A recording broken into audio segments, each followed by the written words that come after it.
and upwards all.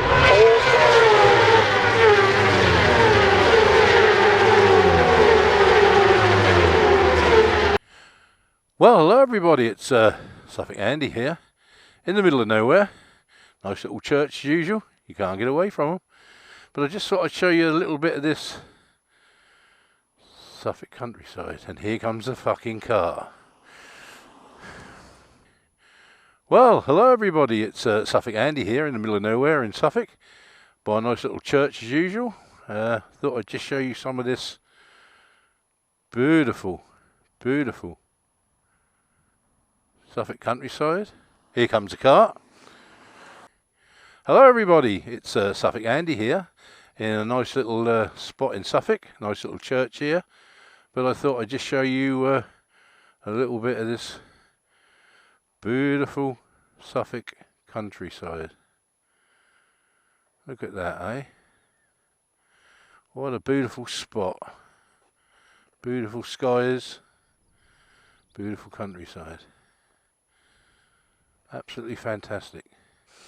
Right, I think it's time we got on with the ride.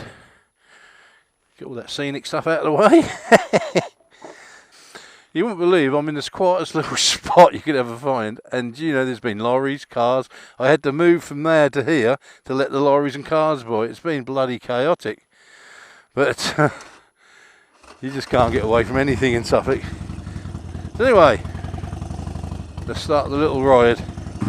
Right, boys and girls, today I'm going to speak about a story, tell you a story, how I got into spiritualism in a roundabout way. Now, I've been running a social club now for nearly 18 years. It's run by a committee, but I'm the top man on the committee. I'm what they call the presidento, the president. So I run the club. So I've been there now about 18 years running this club, social club, you know, for local people to enjoy. And but for many years, everybody has said that the place is haunted. Well, I'm going to tell you a story that progresses on to how I got into spiritualism. Now, as you know, all commercial properties are covered by alarms, and alarms are monitored by a call centre, and they let you know if something's going on. You get a phone call and you have to go down and sort out. The police don't go to alarms anymore, but they only go to what they call panic alarms. And we've got two in the club, one under the bar and one in my office. Anyway, at 2:30 in the morning, I got a phone call from the police and the alarm centre saying you better get down the club.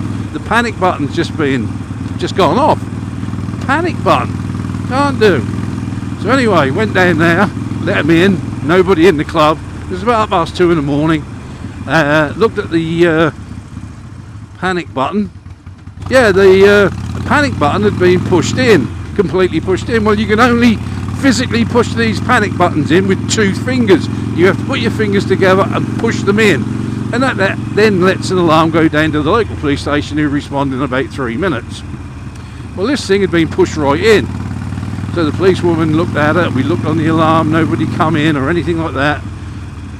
And she said, you don't need us. And I thought, what do you mean I don't need you? She said, you need somebody from a spiritual nature. I thought, oh, okay. So anyway, lovely place. Anyway, she went off, and I didn't think much more of it. And about 3 weeks later, there's a knock on the door. And there's this guy and this woman standing there, and I said, hello, and they went, hello, are you Mr. Hutchison? I said, yeah. They said, oh, we've been sent by the police to have a look at your place. You've got spiritual activity going on. And I went, yeah. And they said, we're local spiritualists from the Spiritualist Church. Can we come in? So I said, yeah, come in. So they came in and they sat down. We told them what had been happening. And they had a look around and walked around and said, oh, I can feel this and feel that. And at the time, you know, I didn't say at that time I actually believed in it all, but I did in some and a bit sceptical in others, you know. So anyway, cutting a long story short, we went upstairs. Well, in my club, there's 2 full-size snooker tables in the top room. And we got up there and he's walking around the snooker tables. and he says, somebody's playing this table all the time. And I said, yeah, what would they do every day? He said, no, somebody's spiritual. And I'm like, yeah, okay. And he said, yeah. He said, and they come a long way away to play this table, a very long way away. I said, oh yeah. He said, it's a man and he loves this table, and when it was taken away he wasn't happy, and he now he comes down here and play it. So I said, yeah, okay, yeah. He said, and I can tell you where it comes from. So I said, oh yeah, where's that, mate? And he went, this table comes from Liverpool. It's come from Liverpool, I know it has. He's a Liverpudlian. And I thought, oh my fucking Jesus Christ. I just bought that table 2 months ago and had it shipped down from a club in Liverpool. So I was, whoa, well, how the hell did he know that, you know? So we went downstairs, had a cup of tea and all the rest of it, and they went, and as they were going out the door, he said, because he knew about Andy then, he said, Andy, he said, you know you're a spiritual medium. And I said, don't be stupid. I said, I don't know nothing about it. And he said, you will be, trust me, you will be. And that was it. About a year later, at that time I was doing wedding photography as well. I got this wedding in to do at the local spiritualist church. So when I turned up, there he was. He run this church, and he said, hello mate. I said, hello. He said, it was about a year ago, wasn't it, when we see you at your club? I said, yeah. So anyway, done the wedding, and while the bits and pieces were going, I'm sitting at the back of the church with him, and he says, Andy, you know you're a spiritual medium. And I went, am I? He said, yeah. He said, and we've got a course starting in about 3 weeks. He said, and there's a place booked on it for you. I've already booked you in. And that's how I started. Very, very strange. Very strange. So that is how I started spiritualism. Through my club, through a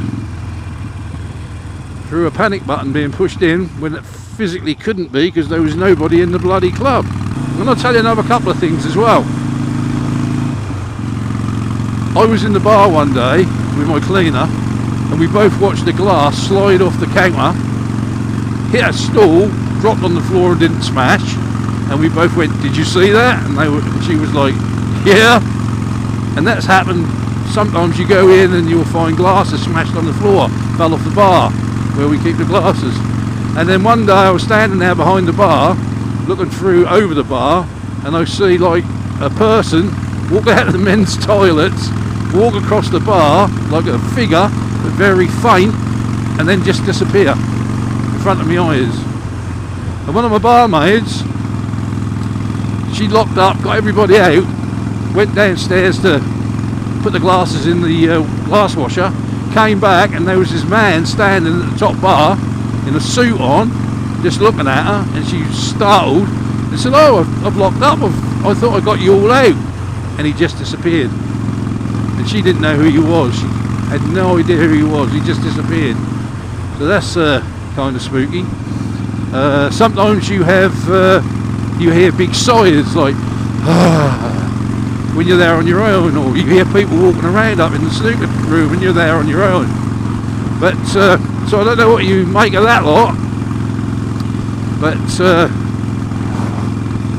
all through the years people have said about this club being haunted, and my God, is it haunted. It was built in 1927 on top of those old terraced houses there, and they were pulled down, they built the club. So think of it what you may, but that's my haunted social club, how I got into spiritualism. And when I went to that church and went into that class, as they call it, or circle they call it, I was there 8 years learning how to do this, and true what he says, yes, I am a spiritual medium, and I can receive messages from people who passed over, and I still do it. Not so much publicly now, but if people really, really need me, I do it. But there you go, there's some stories for you. I hope you enjoyed those. little creepy stories about the social club and the bits and pieces there. So there you go. I think that's enough of me anyway. Ride safe, everybody. Love each other. Suffolk Andy.